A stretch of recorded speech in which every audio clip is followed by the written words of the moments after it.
Hey. Hello, welcome back. How do you do this? Hi. Hey.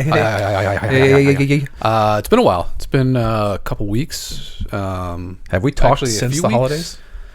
I don't remember. I think we might have done one after. Yeah, I think we did one after the holidays. I can actually check right now on my telephone. It is January 6th was our last episode. Oh, so we did. Okay. So yeah, this is episode 15. We got two in for January. Welcome back to the Twin Tails Studio podcast. A video podcast. If you're not watching on YouTube, you can watch us stare at you across this table in my basement. It's pretty exciting. I'm your host, Adam Sadler.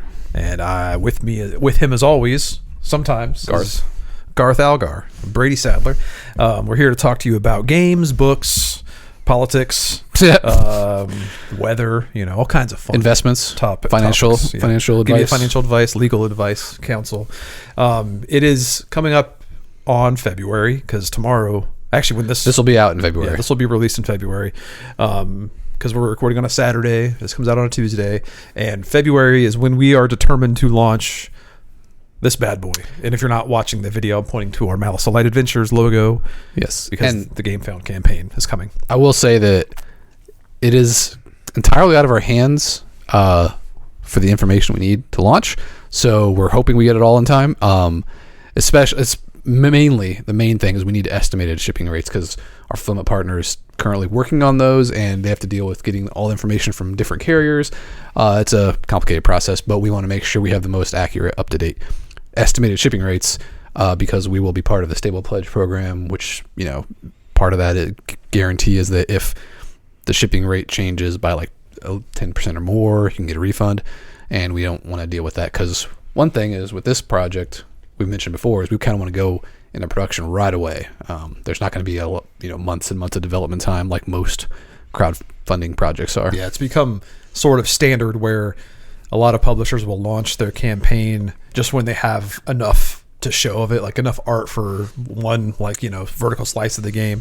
But we actually decided we were going to have this ready to go before launching, which is like it's almost there. We're doing like final development touch-ups now on the game. We have some updates with that. Yeah, we'll go in more depth about the small changes we've made to not any core rules, but just like the content and some tweaks. It's been going great though. I'm feeling really awesome about the game. I just got all of the files out. Well, not technically out. All the files are ready to go to the printer for the books. So the 3 books. I actually have a print proof. Hang on, you're getting into. Let's start up all the company updates real quick. We started a company. The first up is as part of the launch date is we have the last 2 sculpts being worked on right now. Tom is finishing those up. So those will be the last of the actual assets. We need all the arts in. Once those sculpts are done, we were able to, send a preliminary final quote to the factory, RFQ, requesting a quote, and that will help us, obviously set a proper pledge funding goal. But yeah, that's all good. Waiting on shipping rates, and go ahead and talk about your book. Yeah, this isn't dependent on the launch date. It's just something I was actually hoping to show on this episode because we have a video, but I don't get it until Monday. The print proof of the Malice of Light Part 1 book box, which is part of the Game Found campaign. It's going to be books 1, 2, and 3. Book 3, The Smoldering Vein, just got done. I just finished with the edits literally yesterday. Was it yesterday or the day before? Yeah, I think it was yesterday because that was Friday. I think it was yesterday. So yesterday I finished all of the edits. Second round of edits came in. They were a lot less, luckily, but yeah, I'm feeling really good about the manuscript. Got it all laid out, so it's ready to go to the printer. But I have the actual print proof, which you can watch a video of on our YouTube channel. I was going to say, you posted on your YouTube channel. You were going to say you're going to share it, but I think that we've already shared a video that's probably higher quality than what you would share anyway. I know, but I don't have the same, feminine hands and exactly. And I don't have the plants on the table. It's going to be more better. Look, I know, but if you want it personalized from the author himself. But anyway, to say all that, if you haven't seen it yet on our YouTube page, we have a video from the printer showing off the sample. It looks great. It looks fantastic. So anybody who is interested in picking up the book during the Game Found, you're going to get a really, really nice collector's item. And I will say that I've actually been finally finding time to read myself, and I restarted Withered Roots because I wanted to kind of read The Smoldering Vein from scratch, like fresh in. with fresh. I honestly, as I was reading Withered Roots, I kind of wanted to go back and reread Accurate Sky because it's been so long since I read it. I read it back when he first wrote it, the first beta reading or whatever. So I was reading Withered Roots. I kind of been flying through it. I'm about 75% done with it. So I'll probably finish it. I have a work trip next week, so I'm sure I'll finish it, and I'll start reading The Smoldering Vein during that trip at the airport or whatever. I'm supposed to get the first copies, like the print-on-demand copies, not next week. When are you leaving? I leave on Monday for... Oh, this Monday? Okay. Yeah. So, yeah, I'll get them like next week. I have like 20 copies coming in for... that was another thing I was going to mention is because February is going to be a packed month. So we have the Game Found launching. I have like 3 or 4 different appearances. I'll have to double check. I know this coming Saturday, November 7th, I'll be doing a little signing at Barnes & Noble here in Noblesville. I always think it's funny. Barnes & Noble, Noblesville. Barnes & Noblesville. Barnes & Noblesville. So it's going to be an Accurate Sky signing because I never did one there for the Accurate Sky. But it's also just kind of a way to promote the Smoldering Veins. I'll have like some flyers for the Game Found campaign. I'll have some pieces of the game there to show off on the table. So if you happen to be in Noblesville, come say hi. Come hang out. I'll have copies of... the 2 Relic Myers books also. I think they still have those in stock. So if you want some signed copies, come on out. And then I think the following weekend, or the weekend after, I think it's Valentine's Day, I'll be in Lafayette the 14th doing the same thing. Then we have the Game Found campaign, hopefully sometime around there, because the Smoldering Vein release date is February 17th. Yes, Brady would love to have the Game Found launching around that, either on that day or around it. That's kind of where we're aiming for. We don't want to lock it in yet as a public announcement saying, hey, we're launching on this day, because things are in flux. Yeah, as long as it overlaps sometime. Because the main reason is because there's a lot of marketing going around a book release, obviously. But one of those things, like if you're getting to like marketing nerd territory or book promotions, I have to research this a lot, obviously. But one of the key what do you call it? Like factors, practices, or like there's like a term for that, but best practices for book marketing is doing, especially if it's a series, and this is book 3 of a series, so you're supposed to like do a giveaway or like a reduced Kindle exclusive release thing. There's like a countdown, I think they call it, but you set a lower price, like so the Accurate Sky is going to be available for $1 on the release date of Withered Roots, or Smoldering Vein. So the idea being is like you're just drawing attention to it, but it'd be great if we could do that same thing for the game, because it's like just more eyes visible on the brand. So that's why we're trying to overlap. I mean, it's probably goes without saying it'd be beneficial to have the cross promotion, but that's the main goal. Other than that, and I also into February, I think it's the last weekend of February, or it's the first weekend of March, I'll be in Williamsburg, Virginia, oddly enough, to do I think it's called Scares That Care, which is going to be obviously more geared toward the Relic Myers thing, but that's going to come in to play because I don't know if we talk about this now or later in the episode, but our loose goal is to start getting the Relic Myers game in shape soon as possible this year, so we can have a good eye for like what we need for art and everything, because that takes a lot of planning, because we want to hit for like October time frame. So it's very tough for us to plan without seeing how this first campaign does, because as a new company and because of certain reputations we have with past employers that we worked with, we don't know what to expect with this campaign, but we want to make sure it's successfully funded and fulfilled before we even talk about the next campaign. But ideally, we would get this game, if it funds, we're going to get it fulfilled as early as possible, and hopefully in the fall, and that would leave us the opening to do the next campaign. Now, we would also love to expand this game. Like if Mouse Light Adventures funds well and people like it, we want to jump on that with an expansion. But there's also like people, Brady wants to start the next Relic Myers book, and we have this cool idea for a Relic Myers game, and we want to work on what's inspiring us. So it's tough to decide, but I do think Relic Myers would make the most sense as our next project, because it would line up with the next book. Yeah, it's also a very unique property. Yeah, it's also just like the business model, because like ideally that's what our campaigns will like. Hopefully, we're setting the stage for what our campaigns will look like. So with Mouse Light Adventures, you have this awesome compact game. This really nice chunky box, tons of adventure in it, and then this like box of books, and they work together in concert. So like that's kind of like our business model, I would say, our vision as a company. So it makes sense to, and I'm regardless of the company, I want to make the next Relic Myers book like an October Halloween thing, because like last year I felt like When Harmony of Hexes came out this kind of spring summer last year in 2025, it was cool and exciting and all, but I was still kind of like thinking, oh man, I wish I would have like aimed this for like Halloween, because I love that spooky season, and it's just a great time to celebrate it. So it does seem a little weird though if you want to do a Relic Myers trilogy collector set when you're planning on 4 books for it, like for the series. It's always done. So you have 3 by itself, and then 1 comes later. Yeah, it's because it's not as symmetrical as here's the thing. The Mouse of Light. Here's the thing. I'll give a behind the scenes look, because Adam hasn't heard this from me. But the way it's going to work is we'll do a box set of the first 3 Relic Myers books, freshman, sophomore, junior year. It's like, here's a collection. There's a 4th book coming, but when that 4th book comes, it's going to come with a game as well, or an expansion to a game, and it's going to come in a box where it has the 1 book and then a game in the box in the slipcase that you take out and put the other 3 books in to replace the game.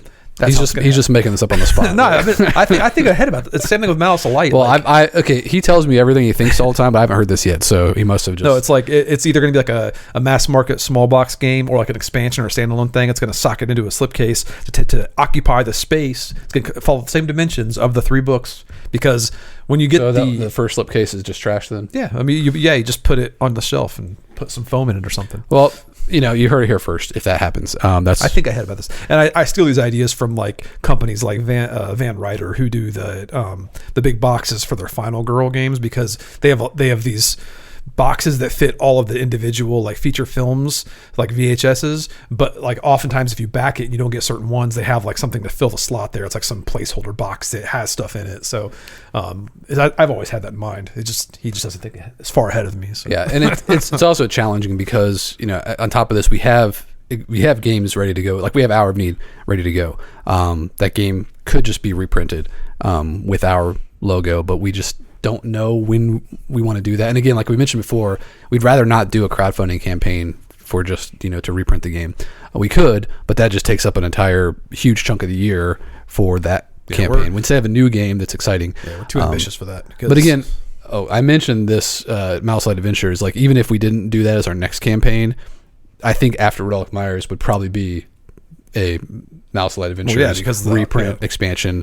That would be the goal. Because my goal's always been to do 1 book a year. I was a little behind on Smoldering Vein, because it was originally supposed to come out last year, but I put out 5 books last year, so I had to like kind of rearrange some things. So and we put out a book, the Ransom Creek Remains. So ideally, like after this campaign, if we could do Relic Myers, then I could start working on the next fantasy book.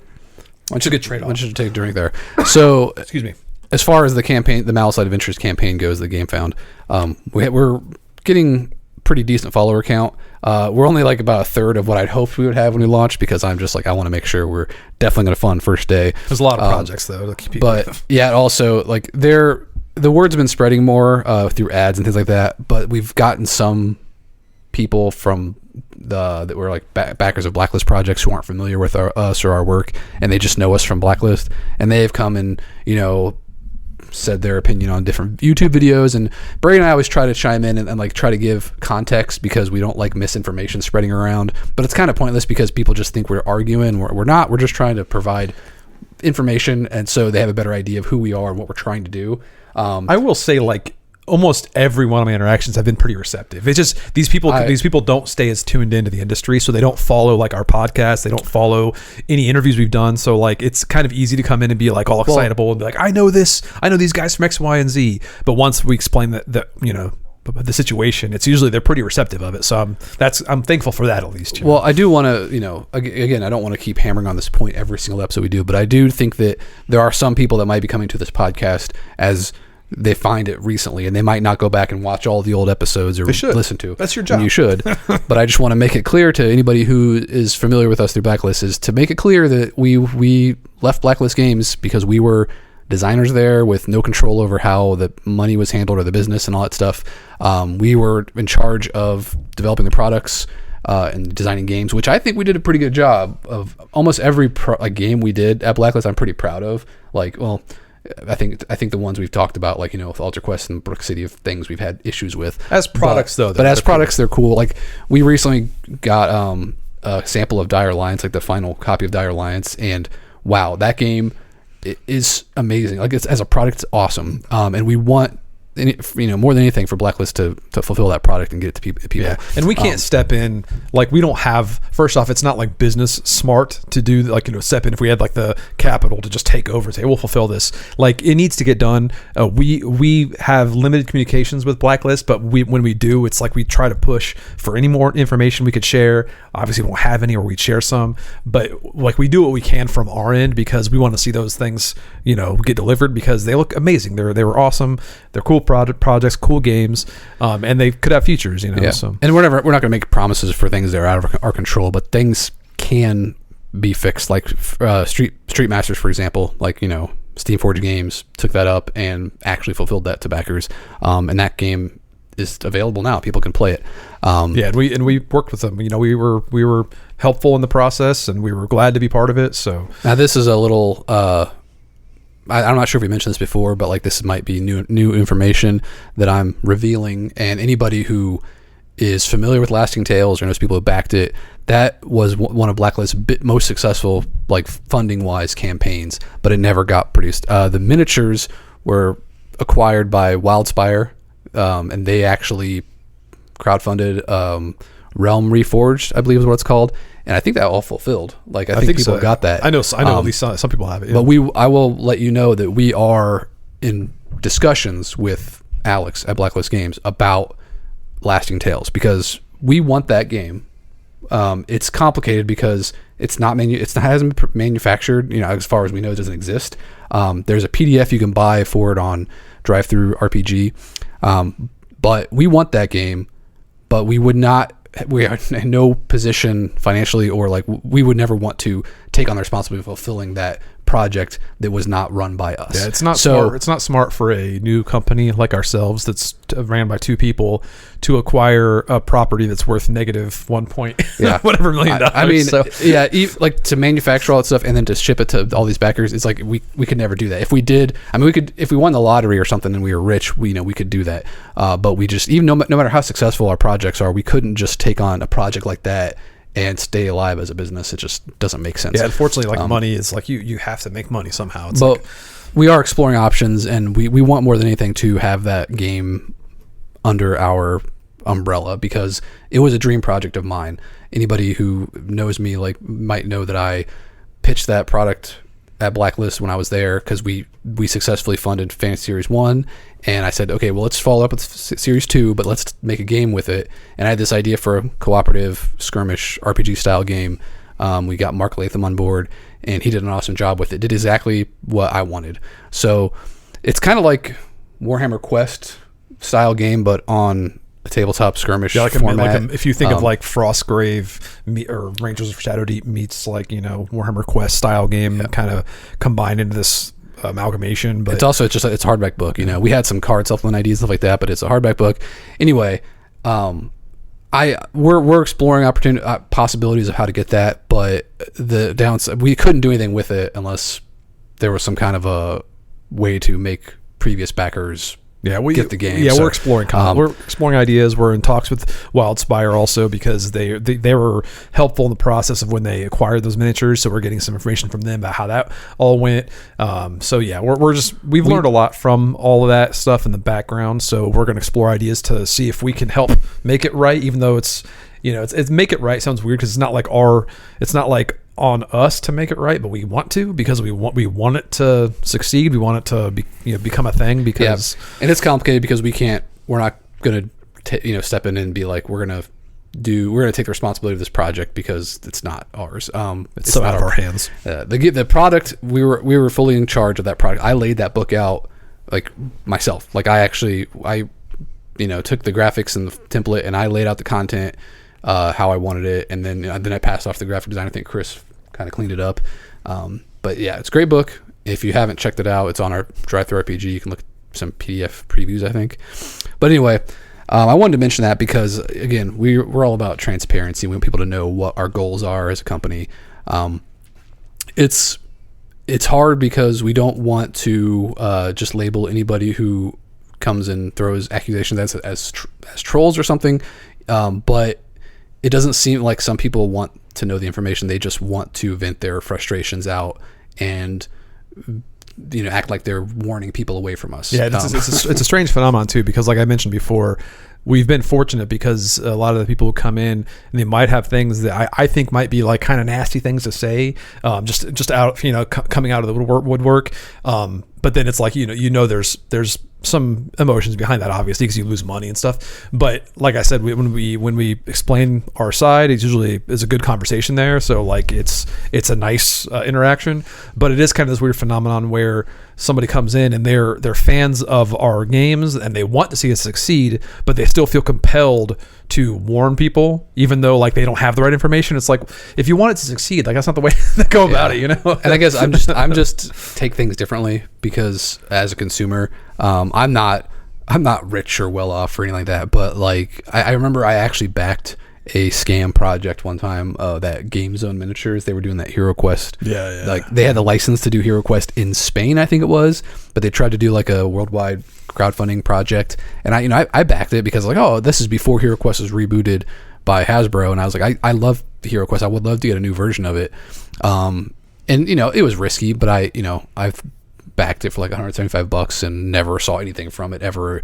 And it was my own fault. I took the risk. Yeah, there was one of the very first Kickstarters I did back, like this was like 2012 or 2011, I think it was. There was this like really small game called Airborne in Your Pocket, and it was like a solitaire game where you had a small deck of cards and you had like a little soldier, and it's a very simplistic game. You have these little tiles you're laying out, but I love the theme because you're parachuting in and you're going to bomb a bunker. So like I got on theme alone, and plus it's a cheap little product. But I ended up like pumping money because they kept adding these add-ons. So I think I was up to like $100 on this little small game. I never understood what you put back in that for. Well, because it had these cool modules and stuff. I was just excited about it, and it was just super thematic. But that one didn't deliver. It was a total flop, and like whoever ran it just walked away with the money. Didn't even give any excuses or anything. So like I was like, bummer. But then somebody else came in, like I think it was like 5 or 10 years later, and said, hey, we're gonna run this again. So if you backed it, we can. I forget if they even gave us a reduced rate or they just ran a new one. And I think you're picking out again. Dude, you say that every time I hear it though. It's quiet. But like I went in there and I just paid again for it. Like I already lost some money on it. But like I'll get it again. But yeah, I mean, I don't know. I guess I'm an idiot though. So. I'm not like careless with my money. I'm pretty. I watch what I spend. But if I'm crowdfunding something, I kind of go in there knowing that it's a risk because the product doesn't exist. It's the same. It's the same peaks. Yeah. That's why I keep backing away. But yeah, no, I'm saying it's not a problem. It's not a problem. Stop detracting from my conversation, man. You're totally lost my train of thought now. But anyway, I digress from this long, spiel. Basically, just anybody who is only experienced with us through Blacklist games, I would encourage you to kind of watch some of our previous episodes where we give you more context about what happened with our time there. But long story short, we were employees at a company. And, when we found out what was actually going on, we left the company. And that we figured at the time that was the best way to handle it because we were taking a salary and that company clearly was having money problems, fulfilling projects. So we figured we better not be taking any more money. Yeah. We better go find it. And the funny thing is the biggest criticism I see from people who learn this story, it's like, well, why didn't they say anything? Why didn't they warn anybody? It's like, I mean, first off, like, as employees of a company, like you don't like, even if you're leaving the company, you don't say, hey, I don't like what they were doing because they're doing X, Y, and Z. It's like, I don't agree with this. But like in the long run, like where we're at now, we acquired Hour of Need, we acquired Brook City. You can't just like burn bridges. Yeah, that's an important, the most important thing is people think that we're, like we owe them explanations about every little detail that goes on, but there's a lot of things that we have a lot of things tied up into our time at Blacklist, and a lot of that is projects we've kind of created and they came from us, and we don't want them to just disappear or like never. We want them to find a way to the people who back them or give them a new life in the future, and that's kind of what what we did already with a few of our games. We kind of want to keep doing that until everything we worked on is under our control again. I mean, Street Masters, we've accepted that's gone. That's with Steamforged Games. We're happy with that. Honestly, people always mention Street Masters like their favorite. I don't. It's not my favorite at all. Like I have too many bad memories about that product. I'm just like I'm glad that that's with Steamforge, and I'm happy with it. But if someone mentioned that in like one of the GameFound comments where they said they liked Street Masters, but they don't think this looks as good. If you ever came up to me and said you want to play Street Masters or Mouse Light Adventures, I would knock Street Masters off the floor. I'll defend Street Masters, but it is like Mouse Light Adventures is just light years ahead in game design and just fun, like just fluid fun. Like it's just a great game. So it's like you can take whatever that is as biased as you want, because obviously I'm somebody who worked on it, and I love Street Masters. You know, when that came out, I think I've told the story tons of times where like I didn't play much between playtesting and when it came out, but when it came out, I got the final product. I played like 4 or 5 games a day, like for 3 or 4 months straight, like just nonstop. I just could not stop playing it, and it's for me, it was just because of the modularity. It's like, oh, I'm gonna play this stage with this boss, and like that's I think probably about, I'd say 75% of people who love Street Masters, that's the linchpin of what makes them want to like engage with that game. It's like the gameplay's fine, but it is like it's flawed, and like there's a lot of games that are good that are flawed, but yeah, long story short, it's a fine game, but this game blows away. I think Street Masters probably excels more for the solo crowd, right? Yeah, like I think it's most people who like it probably like it because they can get a nice, fulfilling game solo. Because if you play like Beyond 2-player, it's a drag, like it drags on. I know one of our playtesters, one of our VIP playtesters, I think Street Masters is his favorite game. So no, I'm not trying to disparage people who like that game or anything like that, but it's just for me, I don't think I've played Street Masters in years, and I don't really ever feel the need. Yeah, well, you weren't as much of a solo gamer. I know you play some solo games, but there's like this different type of like brainwave, I think, with solo gamers where that game just clicks really well. And I think because when we were designing it, I was like probably the deepest I've ever been in solo gaming. So. I think I would play this game, Mouse Adventure solo, when we get it. I think I'll play it a lot. Especially solo, when probably. Redacted is introduced, and you get to play with all those Redacted. I don't even know what you're talking about. Speaking of. For now, I totally don't know what I'm talking about. Anyway, well, that's pretty much it for the blacklist stuff. Like, I just wanted to mention that again. Don't ever mention it again. Like, it's a sign that like our reach is expanding. We're reaching people who aren't looking to know about us. So, no, but like I said too, it's honestly, it's what do you call it? Something we expected, it's like something you expect to see, but it's nice that it's been minimal. And yes, I'm talking like 5%. Yeah, and even those, like it's only been like 1 or 2 really negative ones. And most of them are kind of like they just don't know and they learn like, okay, I get it. And my best advice to those people, if they happen to be listening, or if the word gets out there, like my response has always been, that's fine. If you gotta be you gotta like believe in what your money's going toward. You got to be comfortable with how you spend your money. So feel free to just watch, like just follow along, and you follow the campaign, don't back it, but like you can see us how we deliver, and then earn your trust back. And again, if you are somebody who is out of money because of something Blacklist did, like the worst thing you could do to try to get that is sabotaging our project, because what we're trying to do is to build a foundation to make those games, get those games to you, make them available somehow to you. So like Brady said, if you don't trust us, fine, don't trust us, but you can sit back and watch. You don't have to take it upon yourself to warn people away from us, because what we're doing, we're trying to build a business to make our games available. That's all we want to do. So again, watch how this project goes. If you don't trust us, fine, don't back us, but please don't try to detract people from backing us, because that's not going to help anybody. Like we want to be able to get our games to you. So that's all I have to say about that, I guess. Yeah, and luckily it's just like it's barely, you're talking to like the less than 5%. Yeah, they're probably watching this. Is fine. So it doesn't matter. Everybody who's watching, yeah. So let's talk about. We've already talked about updates for. Oh yeah. So this is the other thing about updates. This is something that you touched on, but we can dive deeper into this. So we've had quite a few gameplay previews out there from Steve. I always get their names. It's a solo co-op. There's Co-op Guild, which is Steve. Steve and Kim, and then there's a one-stop co-op shop with Mike and Peter, and then Gaming Rules. Paul did that one, and I think that's the one we've shown so far. There's I forget what Brian's channel is. Brian did a preview on. I'll put his channel in the comments. I forget his channel. Those reviews, you can see playthroughs of the demo kit content. And Liz Davidson hasn't done a video yet, but she mentioned she'll probably do like kind of an overview, like a discussion video, because she actually sat in with the playtest. Me and her. Well, let's get to that after we get to the Sure, first part. So we got some feedback from these previewers. Yes, it leads into that though, is what I'm saying. So we got feedback from some of those previews that some of the content seemed a little easy, or not enough stuff was happening on the villain side, the scheme side. So we initially designed the content in the demo kit was the first content we designed. So the heroes went through quite a bit of iteration, but the schemes and villains they started off with what's in the demo kit, and then we progressed from there. And usually Brady focuses on all that stuff because I like to focus on the hero stuff. That's how we split things up usually. But we also wanted to keep the effects as simple as possible, to try to like focus on the core systems of the game, and also not make it too difficult so people learning the game could have fun with it. But with the previewers we gave it to, they're seasoned gamers. They know what they're doing, so they picked it up really quick, and they kind of crushed it.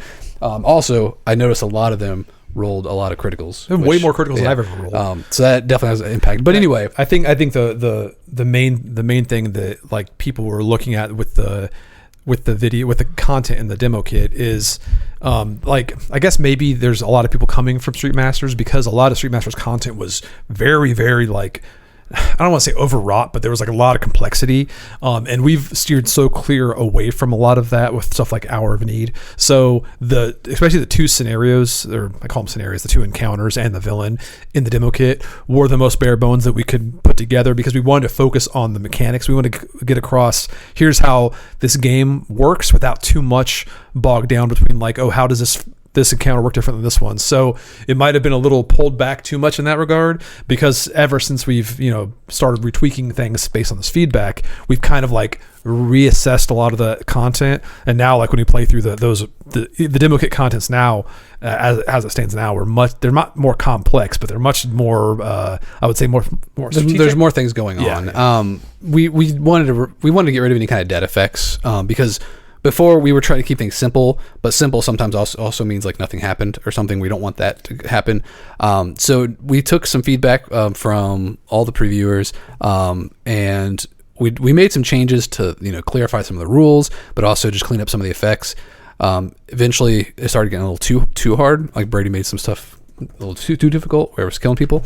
But we had this idea early on that you can see in the demo kit, if you have the demo kit, that the scheme tokens were double-sided. There was a grayed out side and a colored side, which was for expansion. I'm gonna say that. So that was forward thinking, where we were thinking maybe we can use this in the future, like an expansion where we can like deactivate schemes, because we wanted to keep the rules as simple as possible in the core set. I say that they're not like simple. The rules are still pretty beefy, but we wanted to try to keep it all the exceptions out.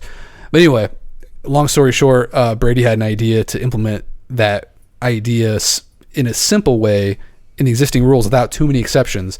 So basically, if you've watched the playthroughs, we'll give you an overview how it changes now, where anytime a villain goes into a scheme, an area with a scheme token, if that scheme token is inactive, it'll flip to active. And if you draw that an event card with that scheme, if it's active, that scheme effect triggers and the villain moves there. So it's basically like kind of escalating how the schemes work. And then also, if you defeat the villain, it wasn't that impactful before, like in Act 1 and 2, but now if you defeat the villain, the players can choose to deactivate a scheme. So you kind of, okay, let's slow these schemes down. So it has a little bit more granularity and more things are happening, and it just kind of clicked, and it made the game 100% better, I feel like. Yeah, the minor thing that was happening with like in the demo kit, if you watch these playthrough videos, and this might be a boring design theory discussion, but hey, it fills time, so you got a podcast to fill here. The villain like was this moving threat, but at the same time, the threats rarely triggered. It was more just like you were moving the villain just to kind of like warn somebody, hey, something might happen here. But it's the luck of the draw. So like if you don't draw that token, it doesn't matter. So the activating the schemes was a way to kind of make it matter more, because like he moves there and it's going to stay ready to go, ready to pop unless you do something about it. Thanks, buddy. So that solved that problem. And then the villain, defeating the villain wasn't, like Adam said, it wasn't that appealing, because like you're not getting a loot out of it, a search card.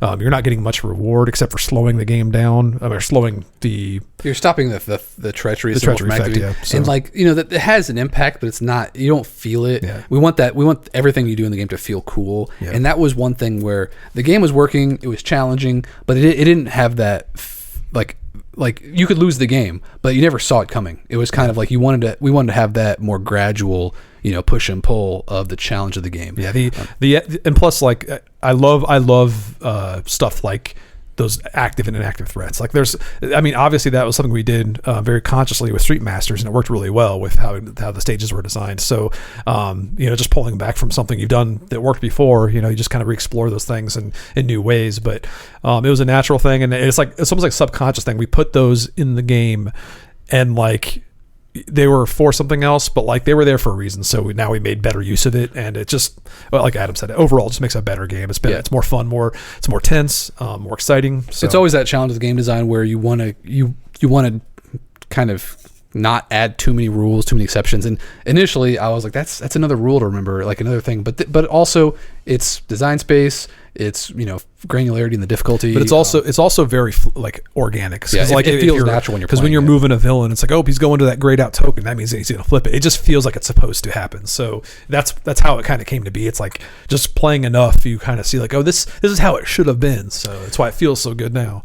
And speaking of our videos, I also wanted to call out Paul's video from Gaming Rules. He had a very complete playthrough of Acts 1. Is it 1, 2? He did it 1, 2, and 3, right? Yeah, he did it full. Yeah. No, I think, he did like a one test game. Then he did like 2 and 3 was like the final game. Yeah. So, and anybody who watches that could see it went on for like a good 3 hours, I think. And there was a lot of discussion, like tactical choices and things like that. Now, I will say in our playthroughs we played with 3 people recently, it was like an hour. I mean, it was quick. Yeah, Liz got through an encounter in like 20 minutes. But we weren't doing a live stream, we weren't discussing things, we knew how to play the game.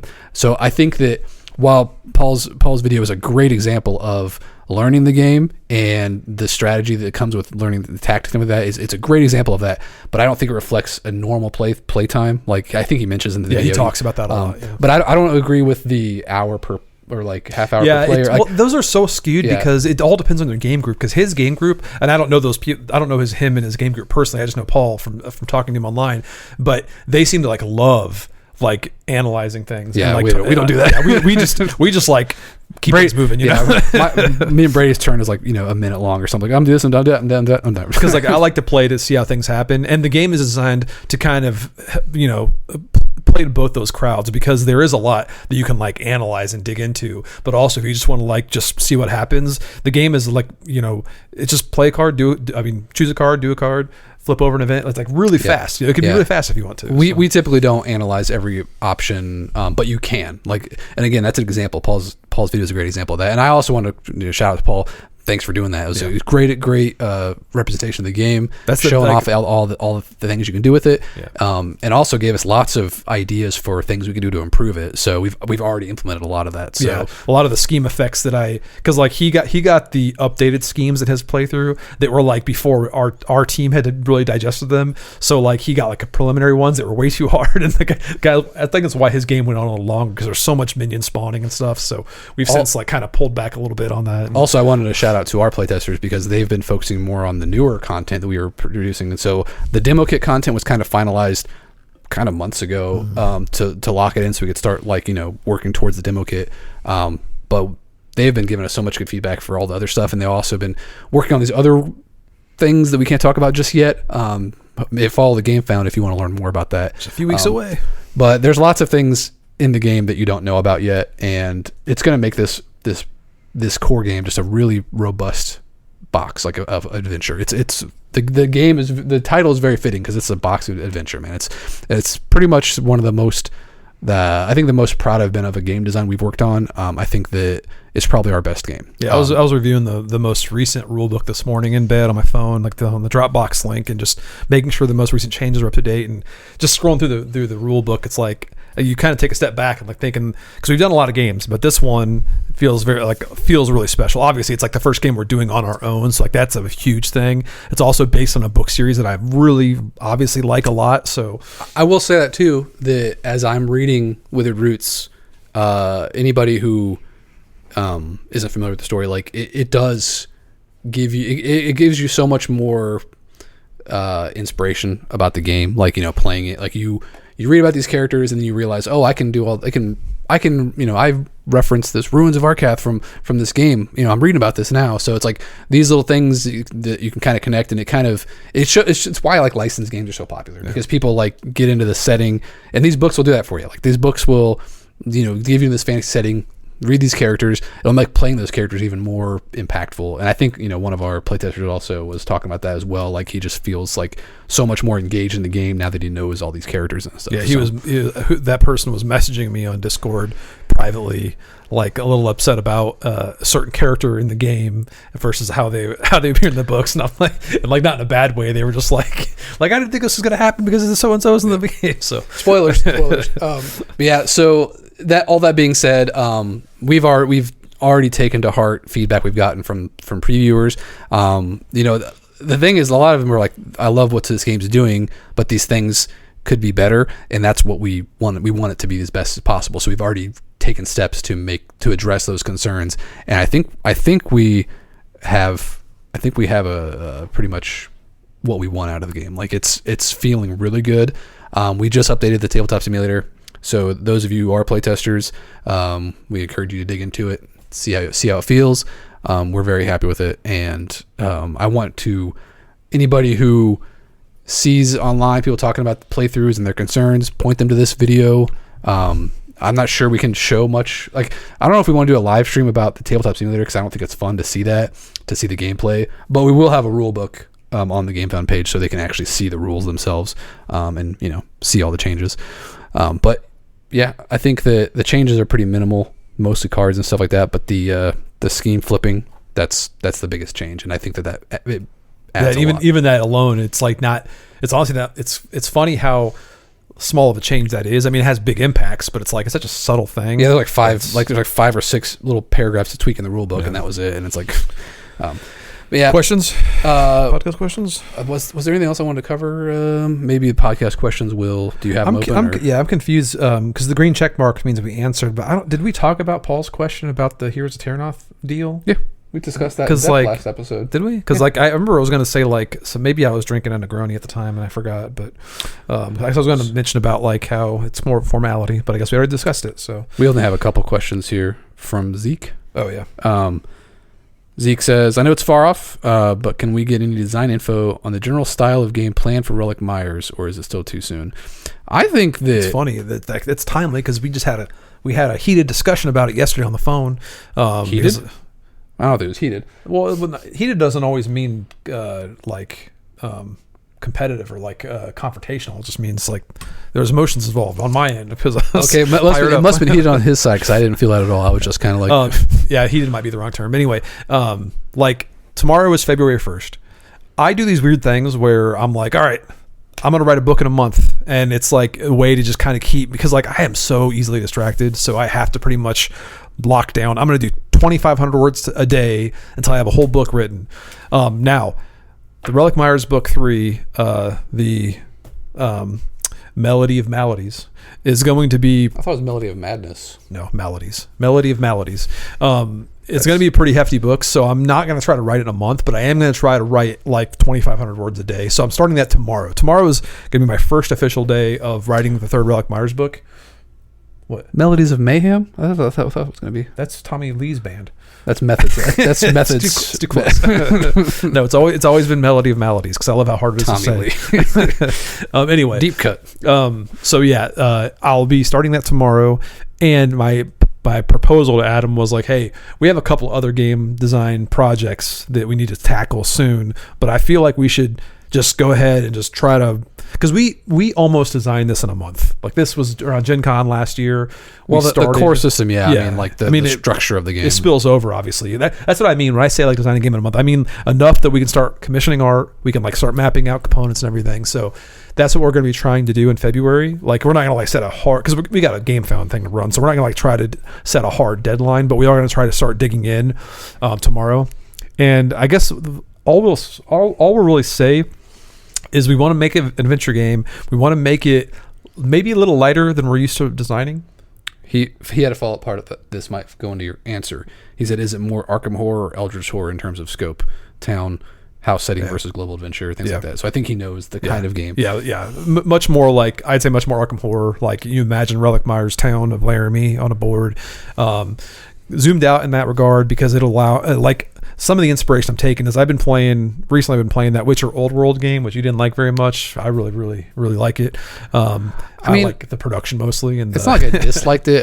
I didn't like. It's a little overwrought for what it is, but like it's not a bad design, but like the way the rules are written, like I feel like you go in with different expectations or something. But it could be a pretty light game. It's just it just makes me want to play like Talisman, where I just go to a location, draw a card, and like Arkham Horror. So that's where we're gonna get the most inspiration from. It's like we love games like Horrified. We love Arkham Horror. I prefer Eldritch Horror, even though it's zoomed out. But I prefer Eldritch Horror, like from the design. Mechanics, I like the Arkham Horror, like concept Same more. thing, Just a town. So you imagine more of like a streamlined, or like something. If you imagine how the Sadler brothers might make Eldritch Horror in a small 1990s town, that's kind of like what we'll be aiming for. So it's more intimate, just leaning into the theme. It's not going to be like a lot of people might assume because it's like a music game, like a music theme. It's gonna be some kind of music, or it's not. It's gonna be like a traditional game, kind of just old school adventure game. So we're not aiming for any like innovative mechanics or like we're just gonna keep things elegant, thematic. We do want to make a solo friendly. Obviously, it's gonna be a cooperative game. Modularity for sure. Obviously, a jousting game. Obviously, medieval. But yeah, like I think that the best way to describe it is we want to make an adventure, like an urban adventure game set in the 90s, and it much more narrative feeling than mechanical. We want that old school Talisman feel where you just go somewhere and see what happens and you deal with it. You maybe get some allies or gear, and there's some overarching threat of like some villain that's got its own little scheme you're trying to stop. And I feel like that's where Arkham Horror really comes in, where the villains. What do they call them? The old ones is it the old ones? I always confuse the ancient ones, or I think it's old ones, but whatever the Cthulhu or the god you're fighting kind of determines what's going on in the game. So just imagine a villain having this mechanic where they're spreading disease around the town and you have to stop it or stuff like that. So I think the game really needs to have the monster of the week feel, like the Buffy the Vampire Slayer feel, where it feels like you're just playing an episode. And I like that about like Cthulhu Death May Die by Simon. It had that kind of like, it was just a campy old TV show, like a serial or something, where you're just playing this episode of something. I want to aim for that, so it feels like you're just playing through like a classic retro horror episode. What was that game? Was it called A Touch of Evil that Flying Frog did? Touch of Evil, that kind of the gothic one, or that something like that too is a good example of like that one's a little too close to Arkham Horror, but I mean it's that type of game. That's kind of that's what I was talking about too, because in Touch of Evil they have like little minion tokens that come out and do things. I would prefer that, but they would be like just like a figure, like here's my dream is like in the old Arkham Horror game the FFG did, they'd have this little like small box expansions of just like here's a little small box card expansion, and then they had the big expansions. Well, this game would be cool if like the small box expansion was like a box of like 10 figures or something, and it's like, oh, it's the what's the, I can't believe I forget the name, the Scrimkins and Harmony of Hexes, the little goblins. Like it's the box of little goblins and a mechanic on how they can overrun the town. Like things like that, where it's just like little cutesy things like that reference the books. And this one also, we want the game to be a little smaller scale than Mouse Adventures. So like less minute. Like we do like the idea of miniatures, we've also exploring, acrylic standees are cool, but the thing is we love working with Tom. So I kind of want to keep, I try to make the games that I want, and I feel like if I was a fan of Relic Myers and there was going to be an adventure game announced, I would be probably a little bummed out if I didn't get figures. Yeah, so I think that's the weird thing is I like acrylic standees, but when it comes to games, I just like even Talisman, for example. I keep going back to that. But you open up that box, there's a nice little tray of like 12 miniatures for the heroes. That just feels cool. I always like that. So. And it's probably a little more bloated. Like Flying Frog has that game Fortune and Glory. I love that. It's like a coffin horror, box, yeah. but it has like you have the faction of Nazis or the faction of gangsters or the faction of cultists. They just like plop down and they act as little pawns just around the board, but they have little rules that come into play. I like that feel too. So I would like to do figures. I want to do figures, but like in a more minimal approach. Yeah. So it's in my mind, ideally there would be figures for the heroes and the villains, and that was it. Yep. I like miniatures, but I would want to keep it lighter. I think that's expansion stuff. Like because instead of getting a box of, because like this IP doesn't need a ton of new heroes. Like you can have some, but like a little expansion would have like it could be a normal size expansion, and it could have a bad guy figures and then maybe one hero, and that's fine. Yeah, but like I'm just saying it shouldn't be. I like minions. I like minion figures. Like, it shouldn't be built into the core system. I'm saying no, it should be fine. Like I want a box of. I want an expansion of Scrimkins. Is all I want. I want Scrimkins overrunning the town, and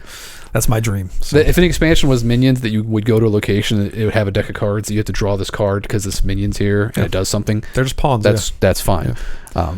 This is how we design games. You can see where we're going with this. You know what you're gonna get. You know what to expect from what we would do for this. Oh, game. there was one other question Zeke had. Been watching a ton of movies, which I always do. Don't need to answer this in the episode, but we are. Too bad. Think about. Can you list some movies you feel have influenced your board game designs the most, rather in gameplay or theme? Robot Jocks. I think that movies influence like everything we do. Like movies are a key thing because like it's funny because I do a lot of interviews for my book stuff now, and people always ask what I read when I grew up, and it's like I didn't read it all. I just watched movies. That was my whole thing. Is I read as an adult. I started to get more into books after high school, but I was mostly just a movie kid, and I just loved watching movies. I think. I was joking when I said Robot Jocks, but that's like one of the big ones I always go back to because we want to do Wreck Warriors, and it's like I keep thinking about Robot Jocks all the time. Lord of the Rings, I think, is a huge inspiration for me because honestly, that was fantasy. I was always into like we played Hero Quest back when we were kids, and I got into Warhammer.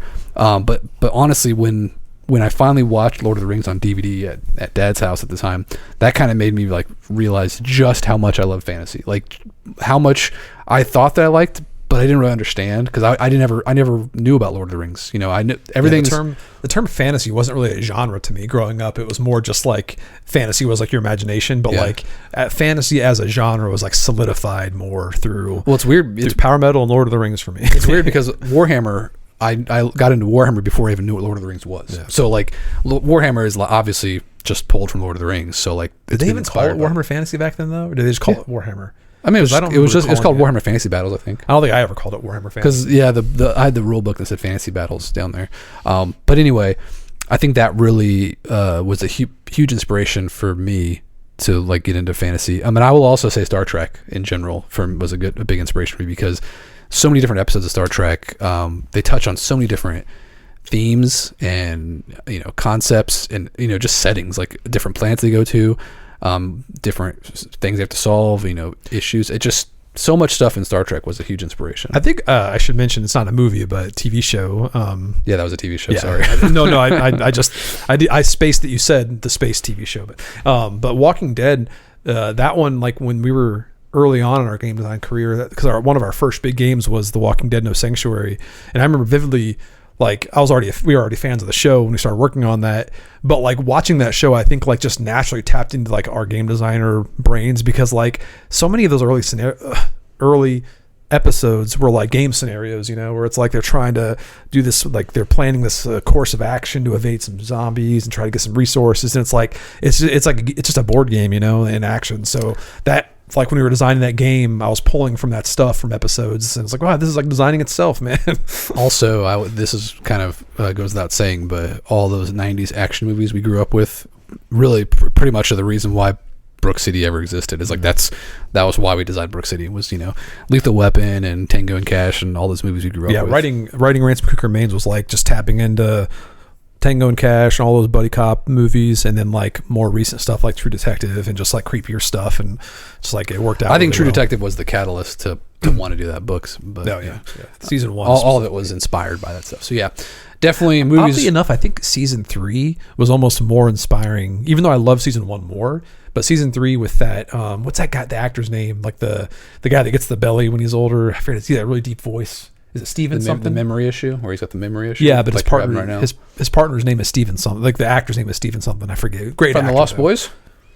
Was that? No, not the Lost Boys. He's thinking of Kiefer Sutherland, or like Donald. That Kiefer Sutherland? Yeah. But anyway, He was in that too. was he? You go ahead and talk. I'm going to go look it up real quick. It was Stephen Dorff. Yeah. Right, Stephen Dorff, yeah. Great actor, awesome voice. But yeah, anyway, that was another show, True Detective, which is more recent, obviously. But I mean, he was in Blade. That's right. That's what I remember from. But yeah, that's all our podcast questions. So if you have any questions you want to grill us with, go on the Discord. You'll find it. You can just go to our website, twintailstudios.com. If you're watching this on YouTube, you'll probably see links in the comment in the description. I'm too lazy to do any editing anymore. Well, we're having pop-up links and stuff. So we'll try to do another episode before the launch, just to kind of, you know, or on the launch. Because it launches. If we launch on a Tuesday, we could have an episode drop on a Tuesday. Sure, as long as we don't do a live stream. Reminder. I don't want to do a live stream because it's so, like, I remember we did that for Street Masters Aftershock, and like we were just sitting there and the funding wasn't moving. It's like, this is so embarrassing. I think I mean, yeah, but I don't think we had as many followers back then. I don't know. Yeah. It's going to be too stressful because this game, obviously, we wanted to fund more than anything. But do a live reading. I can just read through this. Oh God, nobody wants to watch that. Just play the audiobook or something. Anyway, yeah. So that's pretty much it for now. The game's in great shape. We can't wait for you to check it out when it's funded. So, back it, buy it, yeah, get it. Yeah. So we'll see you next time. Thanks for joining us. Thanks for tuning in. See you.